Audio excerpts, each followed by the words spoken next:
Well, as we've been reporting all morning long, the first doses of the COVID-19 vaccine will begin arriving shortly, and there are plenty of questions. So joining us now is Dr. Rob Danoff of Jefferson Health. Good morning, Dr. Rob. Morning, Jim. How you doing? Doing very well. So we expect the first shots in our area to be given out tomorrow. For those getting the vaccine first, what can they expect? I know when I get my flu shot, my arm hurts usually for a day or so. Yeah, the most common side effects that people will get are soreness at the injection site, probably low-grade fever, maybe some headache, and also fatigue. And this is pretty normal. It may last a couple days, but what it means is that the vaccine is working. It's triggering our body to fight off the infection, and that's why we get those symptoms for a day or two, but then they should go away, and that will be good. So when do you expect to have the vaccine available in your hospital?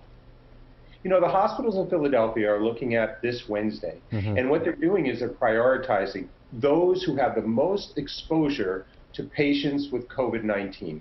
So that may be anyone working in the emergency department, in the intensive care unit, in the testing centers, respiratory centers. Each hospital has their own plan, but the main thing is it could be anybody. It could be environmental services, housekeeping, security, nurses, doctors, respiratory therapists. Those who have the highest exposure risk will be vaccinated first.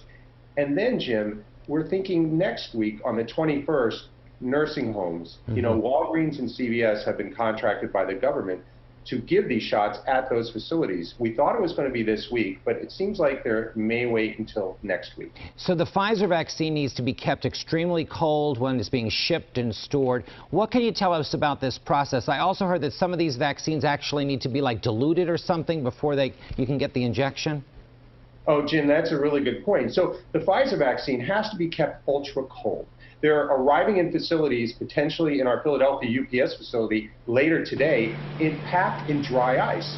And then tomorrow, they're going to go to the hospitals in this dry ice, and then they're transferred to these ultra cold freezers. They have to be kept at minus 94 degrees Fahrenheit. And then once they're taken out, then they have to be administered to people within a 6-hour period. So basically with the Pfizer vaccine, it's going to probably go to hospitals or large facilities where many people can be given the immunizations at one time. And as far as we call it diluent, we're putting in some normal saline. This is normal for an immunization. We dilute it, and then we put it into the vaccine, into the syringe, so we can administer the vaccination. But that all has to be done quickly, Jim, with this type of vaccine. So, a lot of times when I get my flu shot, I realize that I can still get the flu, maybe just a less version, of it. If someone gets vaccinated for COVID-19, can they still get infected by the coronavirus? Jim, you hit it on the head. That's an important point. So the vaccines are designed, really, you can still get the infection, but here's the key. The vaccine is designed to prevent the symptoms of the disease. So if we can prevent people from getting very ill, from having to go to the hospital, from dying, it's huge. That's why the vaccines are so important. And the other thing is, Jim, as you pointed out, even though people will get the vaccines, they potentially can still have the infection, and they still could give it to other people, we think. That's why everyone still has to wear protective covering, mask, and also social distancing. When we vaccinate enough of the population, and we're thinking close to 80%, that should really protect most people in the country. So again, about 3,000 people every day are dying in the United States from this COVID-19. If the vaccine can prevent those serious illnesses, can prevent death, that is a win. That's why the vaccine is so important. So people who have already had COVID-19 and maybe have recovered, should they still get the vaccine? Right now, we're thinking if you have had COVID-19 and you've recovered, you have at least immunity for at least 90 days.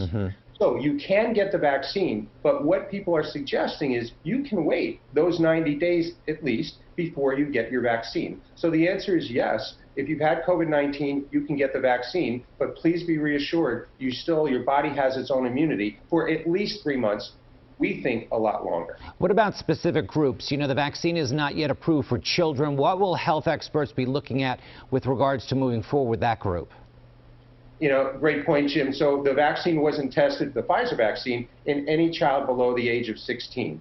And fortunately, most children clear this virus out of their system very quickly. They tend to do very well. So for now, it's 16 and above.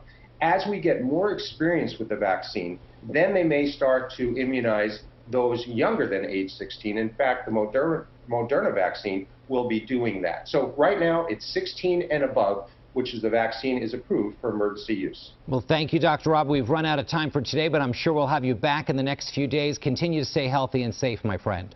Be well, everyone. And wear the mask, cover your nose. Good advice. Thank you, Dr. Rob.